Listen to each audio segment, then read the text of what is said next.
Section 1. First, you have some time to look at questions 1 to 6.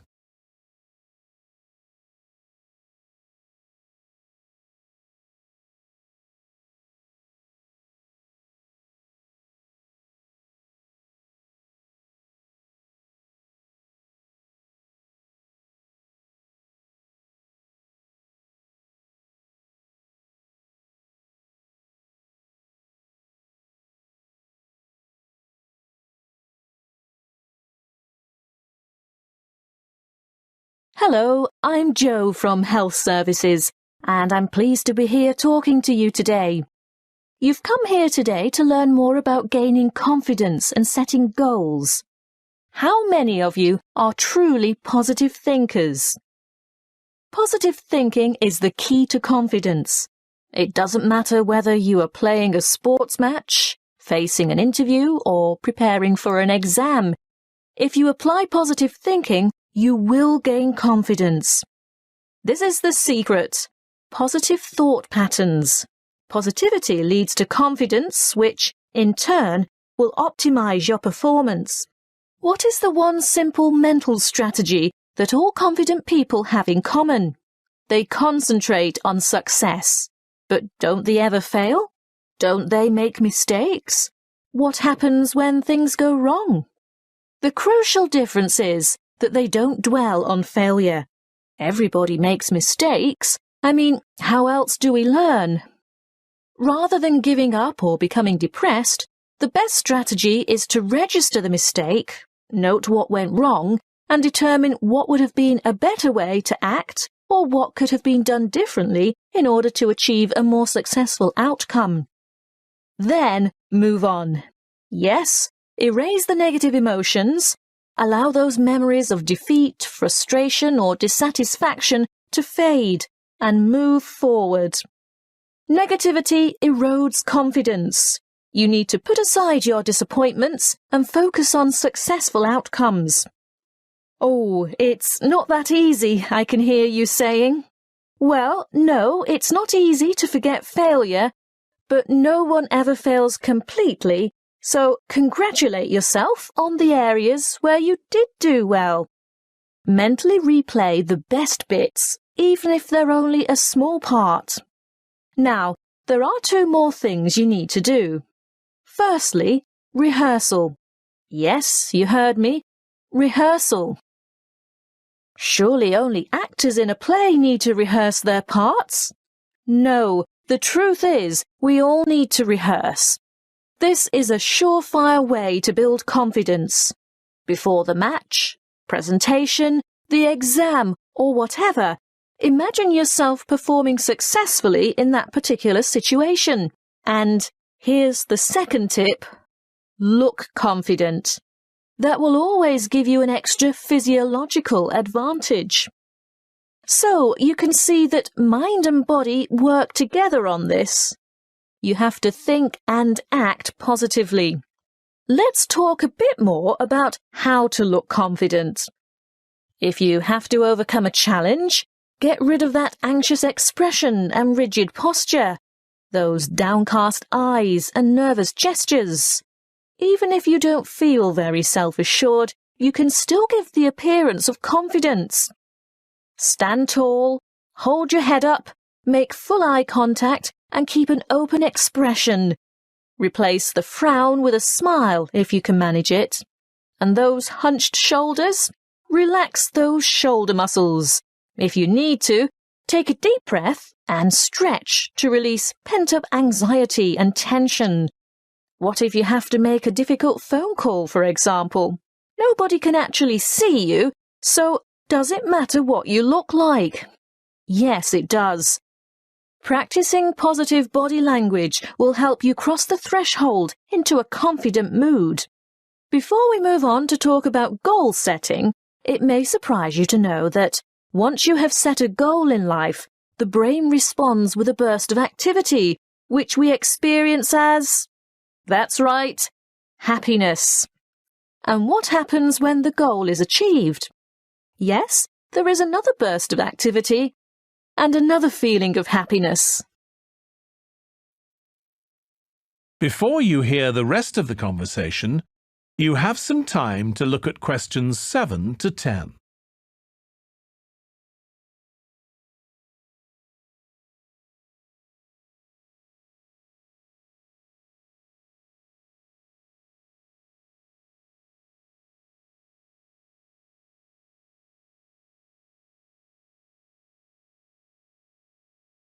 Now listen and answer questions 7 to 10.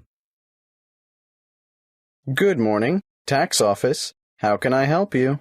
I'd like to apply for a tax file number. Are you a citizen? No, but I'm told I still need a number. So what is your residency status? Are you a permanent migrant or perhaps a temporary visitor? Oh, I'm a permanent migrant. And you need a TFN? A what? A TFN. It stands for tax file number. Yes, what is that exactly? It's a unique number we issue to individuals and organizations to help administer tax collection and other government systems. Why do I need one? In actual fact, you don't. What do you mean? It's not compulsory, you know. But I should get one? Well, it's a good idea. Otherwise, you'll have more tax withheld from your wages or salary. In fact, you won't be eligible to participate in the PAYE, that's pay-as-you-earn system, and you couldn't apply for income support or other benefits. You wouldn't have to pay the Medicare levy, but then you wouldn't be entitled to claim Medicare benefits either. I'd better have one then. Okay. So you're currently living in this country, right? Yes. What kind of visa do you have? A working visa? Well, I did have one because after my student visa expired, I went back home and worked for a year before applying for a job here. The job turned out to be permanent and full-time, and my employers wanted me to settle here. So now I have a permanent migrant visa. Now, once you have a file number, you never need to reapply. Even if your circumstances change, for example, if you get married or decide to take an English name, they'll even use the same one when you retire and apply for a government pension. I see. Have you ever had a TFN before? No. Right. Let's get on with the application process now. That is the end of section 1. You now have half a minute to check your answers.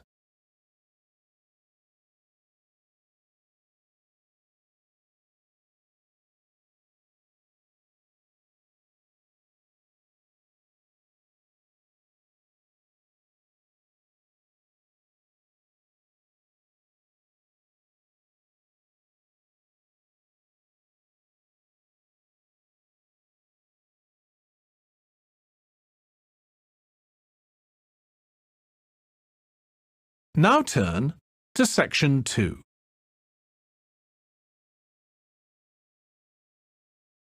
Section 2.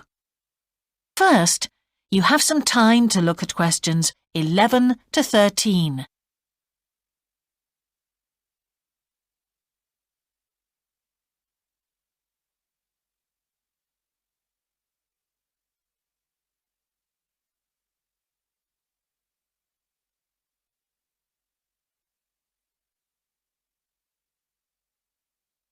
Now listen carefully and answer questions 11 to 13. Hey, Ted, what are we going to do about this assignment? Well, Cleo, I think it's pretty straightforward. Oh? Yeah. The topic is why study abroad? I suggest we do a survey of international students, collate the responses, make a graph, and exhibit our findings in the form of a poster. Wow, you have given this some thought, haven't you? Of course. This is only the first assignment. There will be a lot more to come, so let's get this one out of the way quickly. Well, how do we do the survey? I think we need to find a good selection of foreign students. So, how about we go over to the English language school at lunchtime and talk to some of the students there? That's not a bad idea. But we shouldn't limit ourselves to that department. Why not? Well, think about it.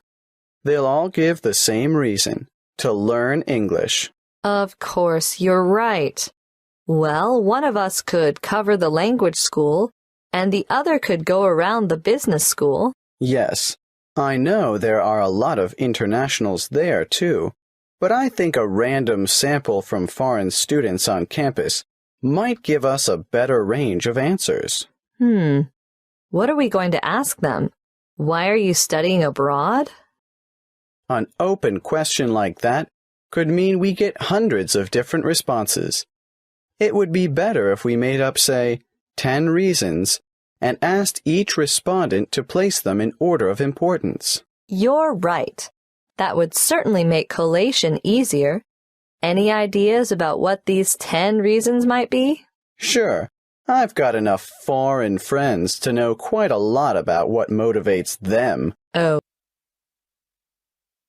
Before you hear the rest of the talk, you have some time to look at questions 14 to 20.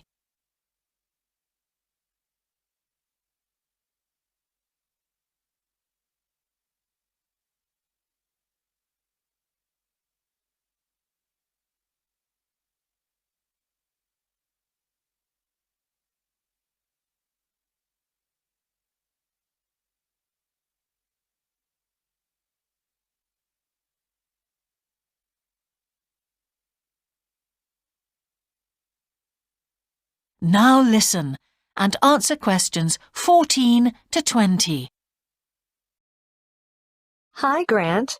What sort of competition do you think we should organize? Well, Claire, the Open Day Committee was pretty clear on that. It must be something with youth appeal. That makes sense. After all, most of the visitors will have just left high school. Yeah, so I was thinking technology?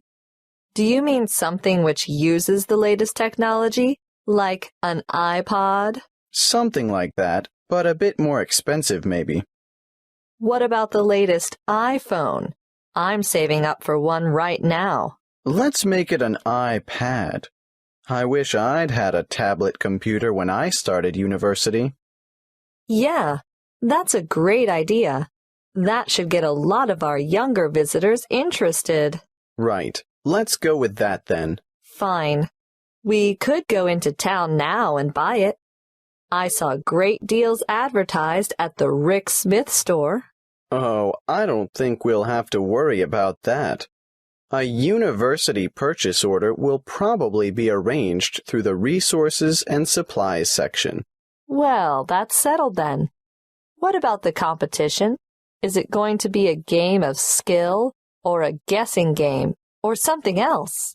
What do you think would work best? Good question. I don't think it should be anything too hard or anything that will make the visitors look silly. Some of them have such fragile egos. True. So something that anyone can do. Nothing competitive, no skill or intelligence involved. That's right. But the main thing is that the contestants have a lot of fun. How do we do that? Well, I was thinking of a popular TV series, science fiction or science fantasy. I don't actually know the difference. Go on. It's a series where in every episode the main characters step through a portal into another world or another era. What's a portal? It's like a gateway or entrance to something. Okay, I get it. They'll be stepping into the new world of tertiary learning. So somehow we encourage people to step through this portal. Then what? They get their photo taken. Is that all? Not exactly. Let me think. I can't see how that's a competition, unless we pick the best photograph. But there's not much excitement or involvement in that for the participants. Wait. We don't decide on the winner. I mean, no one person does. We get them, the public, to do it. How? Put all the photos on Facebook. and the one with the most votes wins. I agree. Good idea. But there's just one more thing I'm not clear about. How do we get hold of a portal? I was thinking graduates of the engineering department could construct it as part of their contribution to Open Day.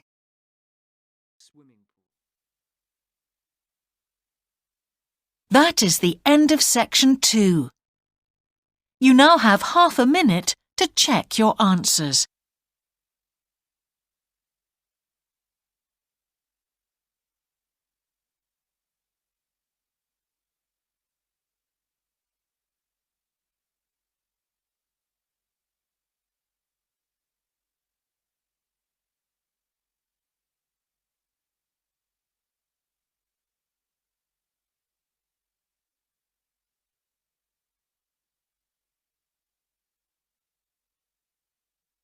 Now turn to section 3.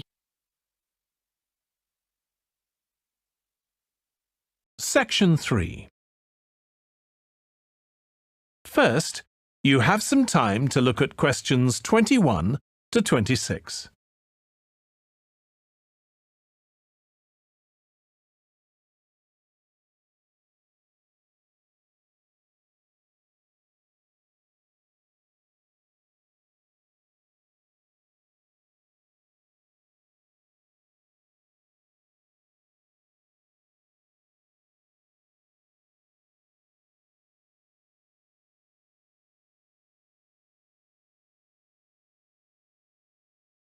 Now listen carefully and answer questions 21 to 26. Hello.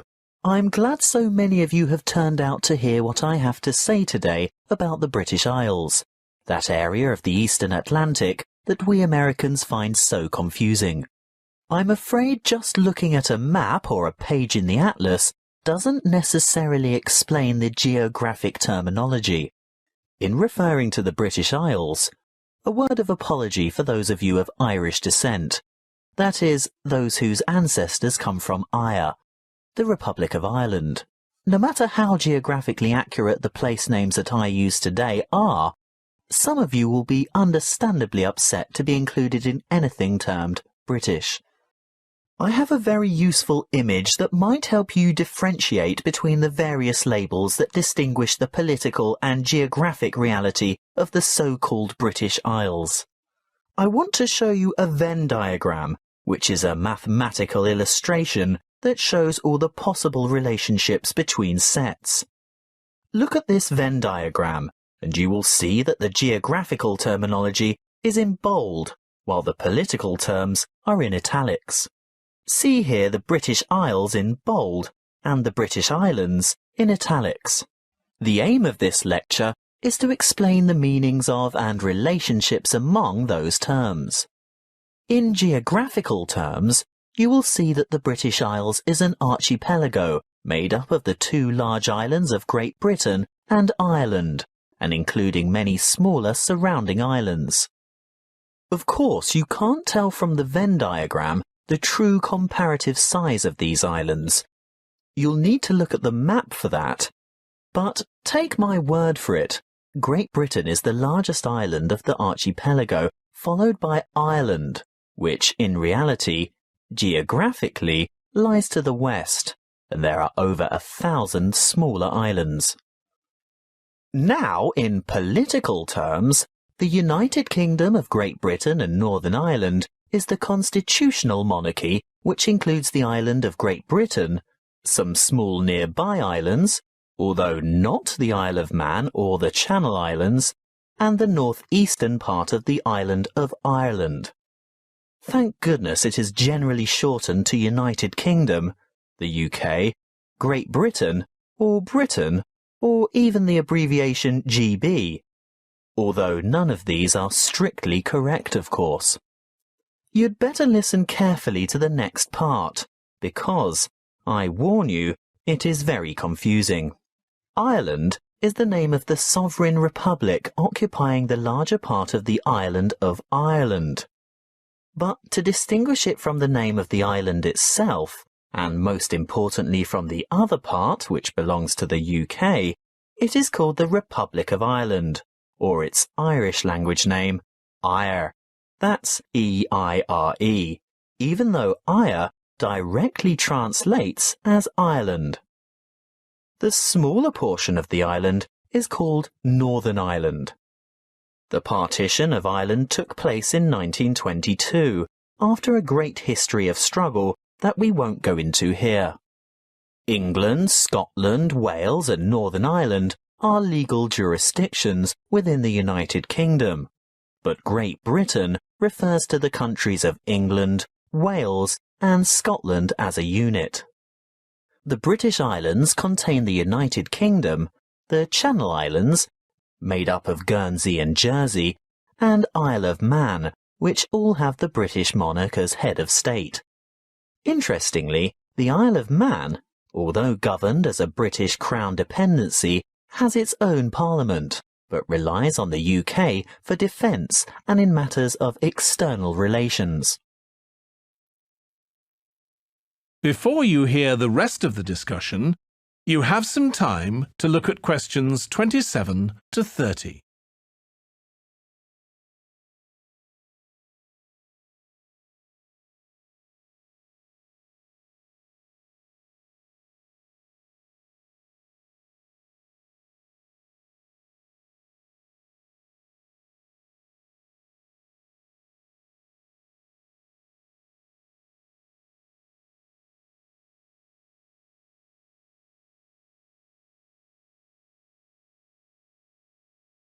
Now listen and answer questions 27 to 30. I'd like to welcome you all to our Active Outdoor Club. I'll start by telling you a little bit about the history of the club and all that it can offer, and there will be a chance for you to ask questions over tea and coffee in the lobby afterwards. You'll also be able to pick up pamphlets from the table at the back of the hall, and if you wish to purchase any of our products, Bill will serve you at the front counter. As most of you probably know, the club was founded by Nick Noble about 30 years ago. He thought of placing an advertisement in the local newspaper or erecting a billboard somewhere, but it was the radio that he decided on to reach the most people. You know, other people who might be interested in outdoor pursuits. Just basic activities like walking or tramping. Anything active that could take place in some of the beautiful outdoor settings that this country has to offer. Nick was overwhelmed by the response he got, and the club soon grew from a dozen or so friends and enthusiasts to around 200 members 20 years ago, and steadily since then to reach a membership of over 2,500 now. You don't have to be a hardened athlete or extreme adventurer. On the contrary, it's a group that encourages friendship and fellowship through social and recreational activities. The club tries to cater for all levels of maturity and both genders. In fact, anyone who has the physical ability and a moderate level of health and fitness to participate in open-air activity on a regular basis. I think our youngest member is a 5-year-old boy and our oldest member is a 75-year-old man. Of course, we have more challenging opportunities for those who are up to it, but all excursions are graded according to level of difficulty, and there will always be something for those families with small children. More about that later. I'm sure you realise that it's part of the focus of the club to ensure that our natural environment is kept as pristine as possible. We all have a keen interest in conservation, and many of our members contribute their time or give a monetary donation to organisations that work to enhance and beautify our natural heritage. That is the end of section 3. You now have half a minute to check your answers.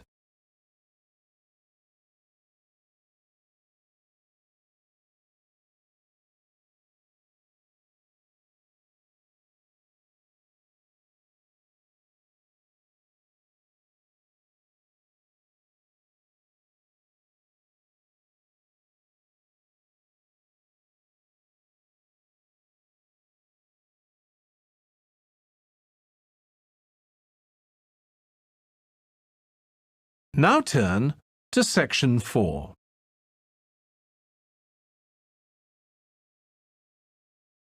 Section 4. First, you have some time to look at questions 31 to 40.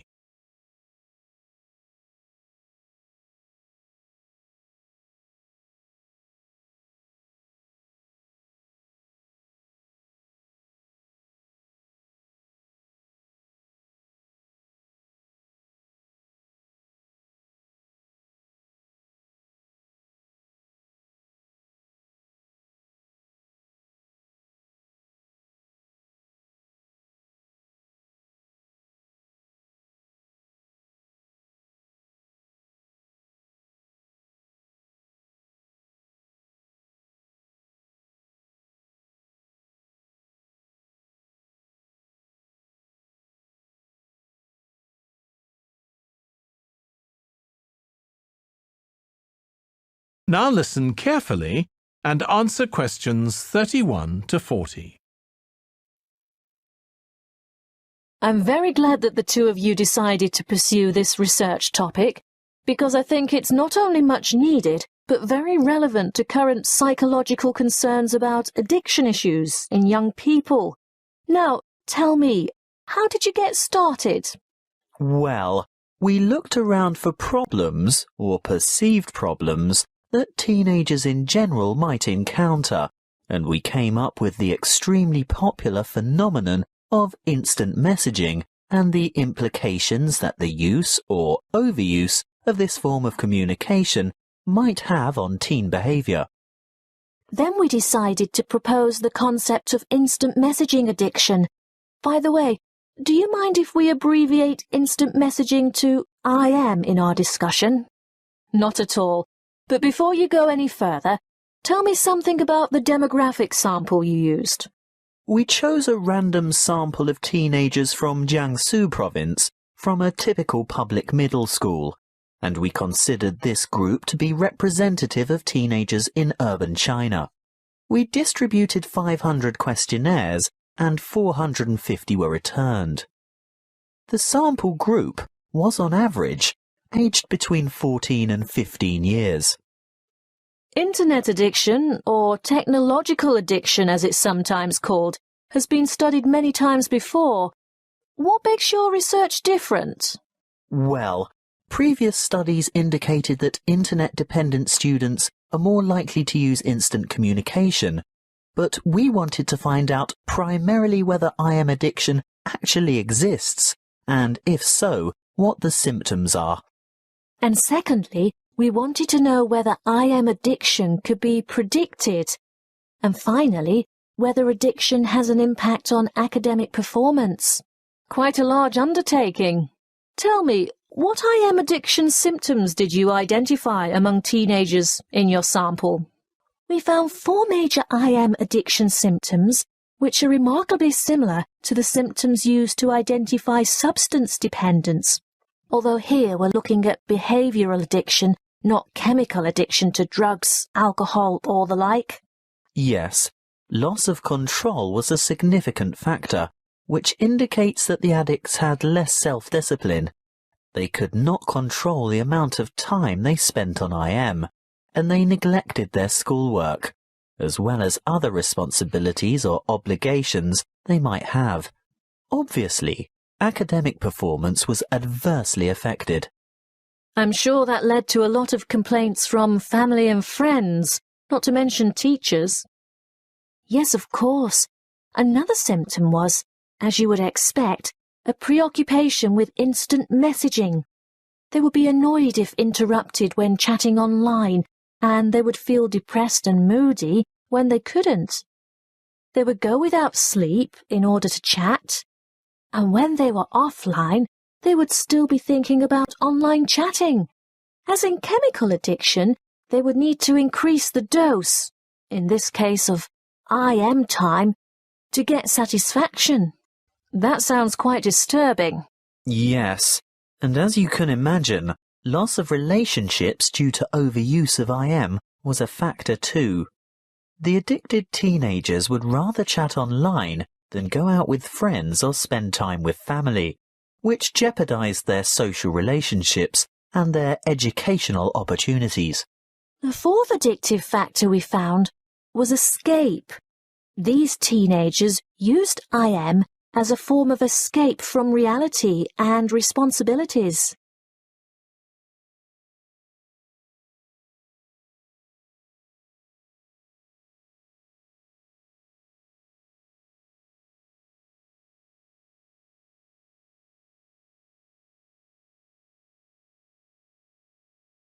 Where have you been, Nadia? Browsing in the bookshop. What took you so long? You said you were only going to be away 5 minutes. I was only gone for a quarter of an hour. Well, it seemed much longer than that. Did you buy anything? I was tempted to get the latest novel by Dan Brown, but it's quite heavy and I'd have to carry it around with me. If I could have found a crossword puzzle book, I'd have bought it. But in the end, I was attracted to a front-page article in today's issue of the New York Times. Is that all you bought then? Yes. Look, why don't you read the business section while I catch up on the news, and then we can swap? I'd rather have the entertainment section. Are you looking for anything in particular? I just thought they might have a review in there of that new play that opened on Broadway yesterday. The drama about the awfully cruel pirate. Oh, I'd forgotten about that. I wonder how good it is. Actually, I was thinking of the new comedy, the one about the physician. Dr. Hunter. That's the one. Well, when I was in the bookshop, I overheard a couple talking about it, and they said it was fantastic. Not in the least bit boring. They especially liked the actor who played the main part. Very smooth, apparently. Lots of fun, then. Well, according to those two, they thought it was hilarious. Ooh, we'll have to make a point of seeing it when we get back. Definitely. We didn't have time for breakfast and I'm hungry. Do you fancy a coffee and a muffin? Sounds like a good idea. And how will you have your coffee today? Long and black as usual? I think I might have something different this morning. What? You don't mean a flat white or some other milky one? Oh, I don't know. I want something to perk me up. An espresso, short and black with sugar? Perfect. Will that be with a chocolate muffin or a berry muffin? I'll try to stay off chocolate. The berry sounds healthier. And I'll have a plain one with butter. Won't be long. That is the end of section 4. You now have half a minute to check your answers.